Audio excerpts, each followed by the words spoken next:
नमस्कार मंडळी. तर आजच्या व्हिडिओमध्ये आपण पाहणार आहेत बेसिक इन्फॉर्मेशन अबाउट मिक्सर. सर्वप्रथम तुम्ही मला हे सांगा, या मिक्सरमध्ये कोणती मोटर वापरली गेलेली आहे?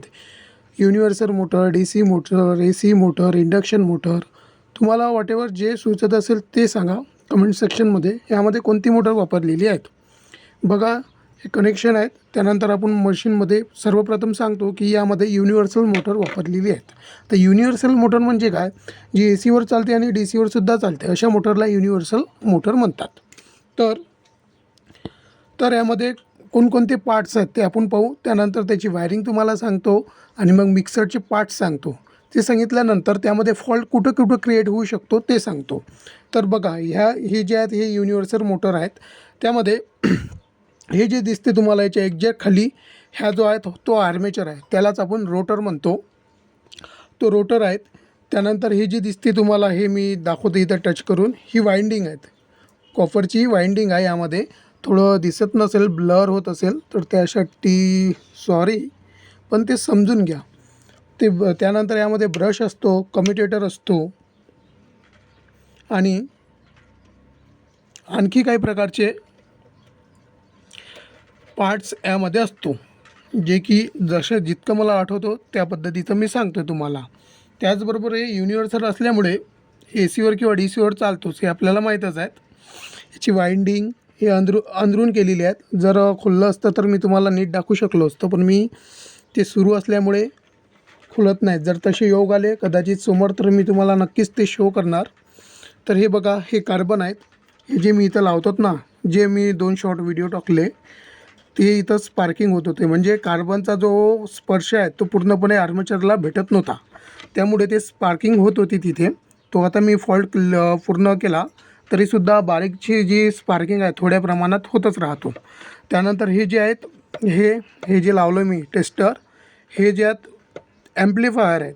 मोटरची स्पीड कमी जास्त करण्यासाठी वापरले जाणारे एक रेग्युलेटरसारखं काम करते ते.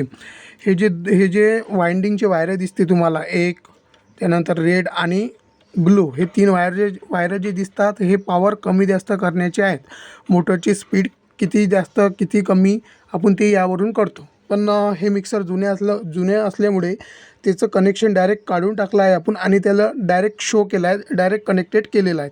त्यानंतर बघा, हा जो रेड वायर जो आहे हा डायरेक्ट मेन वायर आहेत, मेन सप्लाय घेतो.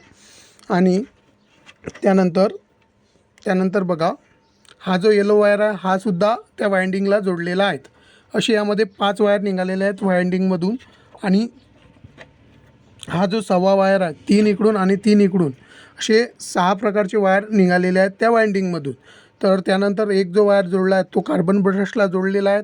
इकडूनसुद्धा एक कार्बन ब्रशला वायर जोडलेला आहे, तुम्ही पाहू शकता. एक हा कार्बन ब्रशला जोडलेला आहे आणि दुसरा हा कार्बन ब्रशला जोडलेला आहे, जो की तुम्ही मिक्सरमध्ये पाहू शकता. बाकी जे आहेत इकडले जे बाकीचे राहिलेले मग 3 वायर आहेत, इकडून 4 आहेत, इकडून 4 वायर आहेत आणि इकडून 3 आहेत. तर बाकीचे जे 3 आहेत ते स्पीड कमी जास्त करण्यासाठी वापरलेले असतात. त्यानंतर हे जे दिसते तुम्हाला, याला आपण लोड म्हणतो. जर लोड आलं किंवा मिक्सरवर जास्त लोड आलं तर ते आपण पॉवर त्याचा रीसेट करू शकतो बटन दाबून. तर त्यासाठी ते वापरलं जाते. आणि यामध्ये जास्त करून कधी फॉल्ट येतो, तर हे सुद्धा आपण सिरीज कनेक्शननं चेक करू शकतो. हे सुद्धा सोपीच आहे. रिपेरिंग करणं फारसं काही कठीण नाही आहे. ITIचे विद्यार्थी तर इझिली याची फॉल्ट फाइंडिंग करून ते रिपेरिंग करू शकतात. त्यानंतर ही जी बटन आहेत, ही बटन सर्वांना माहीत आहे पॉवर कमी जास्त करण्याची आहेत. त्यानंतर हे आर्मेचर. फक्त विषय काय येतो, जास्त कठीण काम कोणतं आहे यामधलं, जे आर्मेचर वाइंडिंग असते, हे आर्मेचर वाइंडिंग सहसा घरी करता येत नाही. याचे जे काही कंपोनंट्स असतात वाइंडिंग करण्याचे, त्याच वेळेस आपल्याला फक्त ते मार्केटमध्ये किंवा दुकानामध्ये घेऊन जावं लागतो वाइंडिंग रिपेरिंग करण्यासाठी. आणि सहसा इतक्या मिक्सरसाठी वाइंडिंग रिपेरिंग करणं हे मला परवडत नाही असं मला वाटते. कारण की वाइंडिंगचे जो पैसे घेतो तो 600-700 रुपये वाइंडिंग घेतो, त्यापेक्षा त्यामध्ये काही पैसे टाकून आपण नवीन मिक्सरसुद्धा आणू शकतो. अर्धे पैसे टाकून आणखी नवीन मिक्सर घेऊन येऊ शकतो जुनं वापरल्यापेक्षा. तर मी असं म्हणतो आहे की जर वाइंडिंग जळली असेल तुमच्या आजूबाजूच्या किंवा तुमच्या दुकानात येणाऱ्या मिक्सरची, तर कस्टमरला नीट समजून सांगा की वाइंडिंग परवडत नाही चेंज करायला. जर ॲग्री असेल कस्टमर तर त्याला नक्कीच बदलून द्या. नाहीतर बाकीचे जे चिल्लर फॉल्ट आहेत बटनचा, त्यानंतर इकडे हा लोडचा त्यानंतर वायरिंगचा, कधीकधी वायरिंगवर कार्बन चढलेला असतो, तो सुद्धा आपल्याला घासून किंवा तो त्यावरचा जो कार्बन काढून तो आपल्याला पूर्णपणे त्यातले जे तेच करावा लागतो, शार्प करावा लागतो. त्यानंतर करंट इझिली पोचतो. जर ह्या ज्या बारीक सारीक गोष्टी आहे ह्या तुम्हाला समजणं खूप आवश्यक आहेत. यामध्ये जी मोटर वापरलेली आहे ती युनिव्हर्सल मोटर आहेत. का बरं? की हिची साईजसुद्धा फार कमी आहेत आणि ते एसीवर आणि डीसीवर सुद्धा काम करू शकते. सध्या पण ते आपल्या 230 व्होल्टवर काम करते, म्हणजेच एसीवर काम करते ती. यामध्ये जी वाइंडिंग आहेत, रोटर आहेत, रोटरलाच आर्मेचरसुद्धा म्हणतात. त्यानंतर हे जर खुललं असतं तर मी तुम्हाला नक्कीच दाखवू शकलो असतं. हे जी आहेत ही वाइंडिंग आहे, दिसते तुम्हाला इथं. वाइंडिंगमधून जे ते कॉपरचे वायर निघतात तेच हे सर्व वायर आहेत.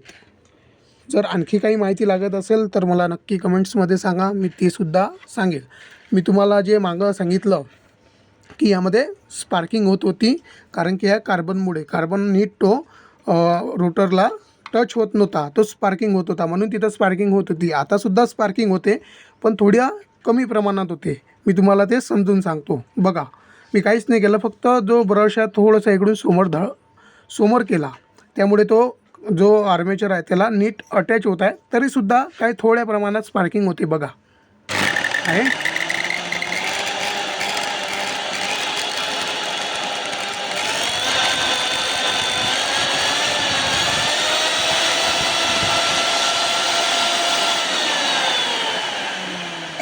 आता जे आहे आता कमी झाली स्पार्किंग. कशामुळे? तो कार्बन जर नीट रोटरला टच झाला तर स्पार्किंग होत नाहीत, पण तो कार्बन जो आहे तो रोटरला घासून राहिला, म्हणून त्यामुळे ते स्पार्किंग होत आहेत. एक तर मला यावर उपाय तो एक तर पूर्णपणे कार्बन चेंज करावा लागेल, हा एक उपाय आहे.